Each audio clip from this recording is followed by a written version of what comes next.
Hi guys, it is April from Getting Hygge With It.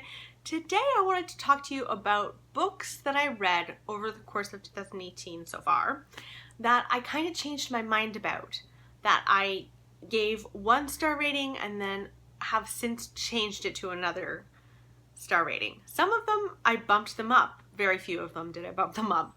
Most of them I bumped them down a star the more that I thought about them. So I wanted to share them with you. We've got 7 here, so let's get into it.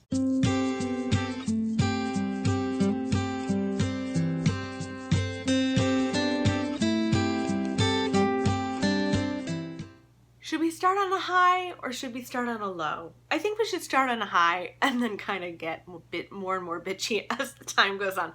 So there were a couple of books that I read that I had originally given like 4 stars and then left it and went, allowed it to like sink in over a few weeks, over a few months, some of these, and then realized, no, this actually deserved a higher rating from me. And so I went back and changed it. So the first that I want to talk to you about is Come Closer by Sarah Gran. This book is a horror book like no other. It's a very disturbing book about a woman being possessed, and we follow her from her own perspective. So, and it's very subtle how these things happen to her. At first it's little knocking noises, it's her acting slightly out of character and not remembering herself acting that way at all. And it progressively gets worse and worse and worse, and this book escalates. And it's a very short book. I think this was like 200-ish pages. Very short. Not sweet, because this was scary and I loved it. I originally gave it 4 stars and then I thought about it and it sat with me and like it just stayed with me. So I brought this up to a 5 because it was absolute perfection. I loved it. The other book that I just recently actually changed, and I read this book, I believe in March, Tangerine. This book I originally gave 4 stars and I've bumped it up to a 5 stars because, again, I've sat with it a little bit and I've thought back on it and I just think that it was worth more than I gave it. So this is a book about a woman who lives with her husband in Tangier. Now, she had an old college roommate that she was very close to named Lucy, I believe. And while she's living in Tangier, suddenly Lucy shows up. Now, Lucy and her had something fairly terrible happen that caused an enormous rift that has caused them to kind of come apart as friends. Suddenly Lucy shows up in Tangier and Alice has to embrace her, have her in her home, and slowly but surely you kind of unwind what happened. This is set, I think in the 1950s, if I'm not mistaken. 1950s, 1940s? I believe the 1950s. And it was so wonderful to read a historical fiction novel with mystery to it. This was labeled as a thriller, and I don't think it should be labeled as a thriller because it is slow, but this really felt more like a gothic kind of vibe. There is a kind of Daphne du Maurier-esque vibe to this, and so I really think that it was labeled incorrectly. And so if you were picking up this and you had just read The Couple Next Door or something, it's just like, no, you can't do that. They're not in the same realm. And to me, this is just, it was just wonderful. And I just realized it deserved 5 stars because I've been thinking about it and thinking about it and thinking about it since. And it was fabulous. Okay, so now we're going to get slowly down to the ones that I just really didn't like. So, okay. One book that I gave 4 stars originally and then switched it to 3 was I Capture the Castle. So this is meant to be an endearing book about two sisters who live in this crumbling castle. Their father is this prolific writer who only wrote one book and like refuses to write anything. So they're kind of destitute. And then these two men, or two young men, come to visit them. I believe that they own the grounds or something like that. Their family owns the grounds. And has romance and all of these things. I really struggled with the characters. I didn't like the characters in this book. Not that that's an excuse to give something a lower star rating. I just didn't connect with this as much as I wanted to. And the concept of having this on my shelves and reflecting who I am as a reader, it didn't work for me. And so for that reason, I went from 4, which means it could stay on my shelves, to 3, in which it means it has to go. So that is a book that I bumped down. Another book that I bumped down, I should have started with this and then moved into I Captured the Castle. Sorry about that. But this book I gave 5 stars and then I bumped it down to 4 stars. And this is Chalkman. So, okay. I have raved and raved and raved and raved about Chalkman, and I genuinely love Chalkman. It is not moving from my shelves. Freaking loved that book.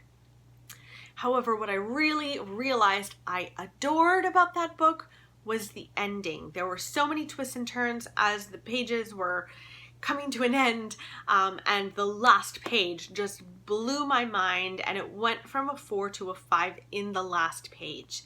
And I don't think that there's anything wrong with that. I like it when books leave something big until the very last. But I wasn't blown away the entire time. And I think that's what I should choose as 5-star reads, are those books that you're like, I don't want this to end. I'm loving every second of this. I don't want to go to work. I don't want to do anything. I just want to sit with this book. And I didn't feel that way. In fact, this book felt like a 3-star in like 75% of the way through. And then in the last 25%, it bumped up the ranks basically. And so because of that, I think I should have given it 4 stars instead of 5. And so I have. So the following 3 books are books that I gave 3 stars and I bumped it down to 2 stars. Number 1, Behind Her Eyes. I hated this book. You guys know how much I hated this book. It was labeled as a thriller. I think it was intended to be a thriller, and it kind of pisses me off because the twists and turns are something you could never have guessed. And that is one of the reasons why when you're reading thrillers, you try to guess. It's part of the joy of it. And when there is no possibility, none at all, of you guessing what is actually going on, and then that's the twist, that to me is tricking the reader. I just don't appreciate that at all. I feel like I was duped. I didn't enjoy it one bit. So for me, this went down from 3 stars to 2 stars. The only reason that I didn't give this 1 star is because the writing is not bad. The writing is tolerable. I will read something else by this author. Not in a hurry for it at this moment. I would like to, because I actually have an ARC copy of her latest, of Sarah Pinborough's latest, but and I will. I just don't want to right now. Okay, so next up is Beneath the Sugar Sky. This is part of the Wayward series. Is that what it's called?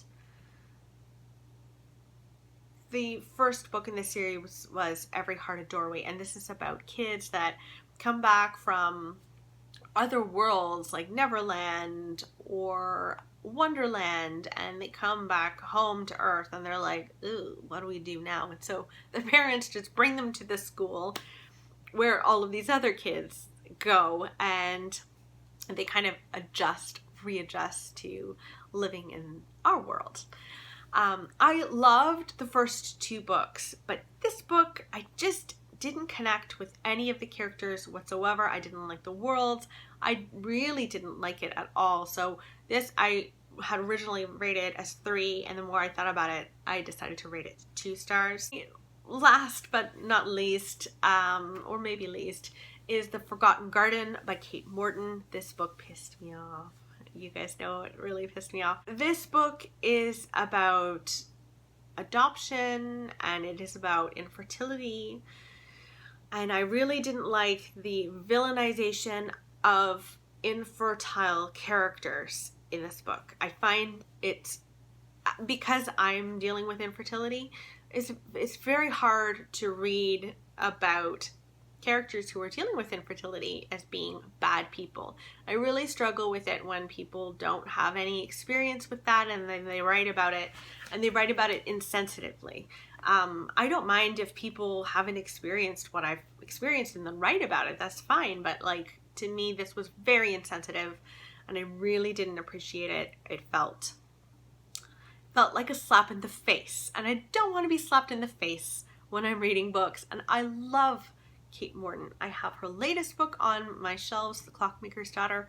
So excited to read it, because I don't think I'm going to run into this again with her. I think she's done the infertility thing, and she's going to move away from that in her storylines, and I'm very glad that she will. The Forgotten Garden was also one of her first books. I believe this was her second book, and I think it really showed. I think she gets better with time, and so The Clockmaker's Daughter I am really, really eager for. So yeah, so that one as well, I originally gave it 3 stars, and because it angered me so much, I ended up giving it 2 stars. But again, she's a wonderful writer. I love Kate Morton's writing, so I could never give Kate Morton a 1 star just because of the writing alone. But yeah, those are books that I totally changed my mind about. Something didn't sit well with me about how I rated them, and I needed to make it known that I had changed my mind about these books. So let me know in the comments below, has this ever happened to you? Where you've read a book, you're like, for sure, I think this about it, and then sometimes it's months later, like Tangerine. I mean, that's months later that I went, you know what? That was just wrong, and I need to do right by that book. Anyway, let me know in the comments below what book that's happened to you with, and I hope you guys are doing well, and I'll talk with you soon. Okay, bye guys.